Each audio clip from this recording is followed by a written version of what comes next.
is the video review for Transformers Generations Blurr. Here is Blurr. He is a retool of the Generations Drift, and a very nice retool at that. You can see my camera's not wanting to focus today.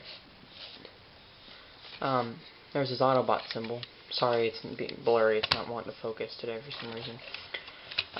You can see they did redesign the bumper. And, you know, there's not that much really different about him other than in vehicle mode. There's actually nothing different in vehicle mode other than the bumper. You look under here, still obviously the same thing, except for instead of having a gigantic soft plastic sword under there, he has a gigantic sniper rifle, which I'm just going to go ahead and take off for transformation. So what you want to do to transform him is you want to just unpeg these pieces here and fold them down and out like that. Snap them in like that. I'm going to come up here, fold it up, come up here, fold it up like that. Let me raise up the camera. Fold in the windows there. Raise the camera some more. And what I like to do is fold these down and over. Like that.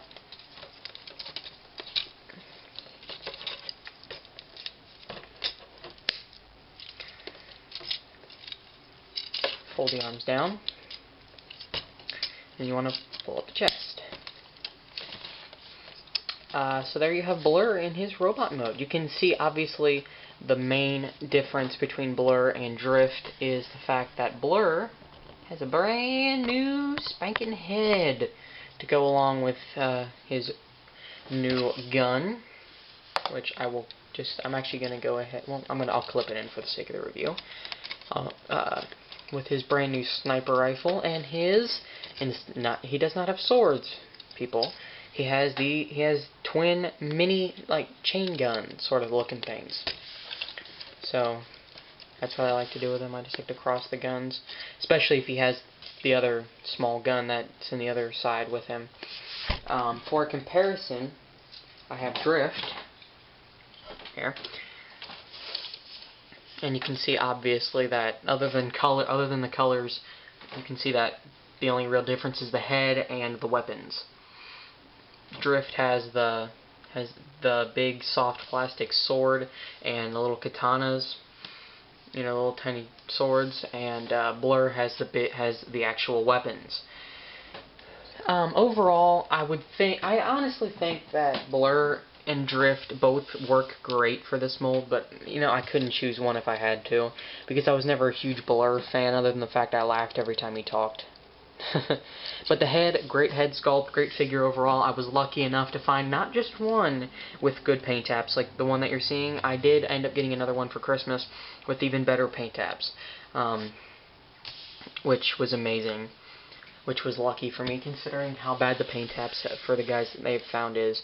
So, you know, very cool figure. You know, there is a little bit of the sake of the kibble. You know, if you look in the back, like the feet, the hips, and the back of the shoulders. But, you know, if you look at it from front, you know, like not Revenge of the Fallen fallback, or Brawn, or Reveal the Shield fallback like the guy I just reviewed, there's not that big gaping, just like doors hanging off his back. You know, the kibble does store very well, and I think they worked that into the transformation very well, so it's pretty cool.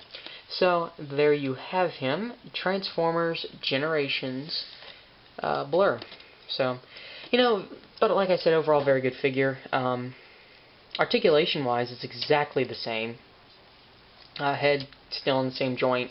Ball-jointed shoulders, you know, can rotate 2 places at the elbow, can rotate the bicep, can rotate up here at the actual different parts of the shoulder. Ball-jointed legs, can rotate upper at the legs, can rotate at the knee, and can bend at this weird joint down here. And the hands can rotate separately. And there's no waist articulation, I don't think. No. Because for a second I thought there was. So, but like I said, overall, if you find him with good paint apps, pick him up. If you find him with bad paint apps, why would you even consider it? So there you have him, Transformers Generations Blurr.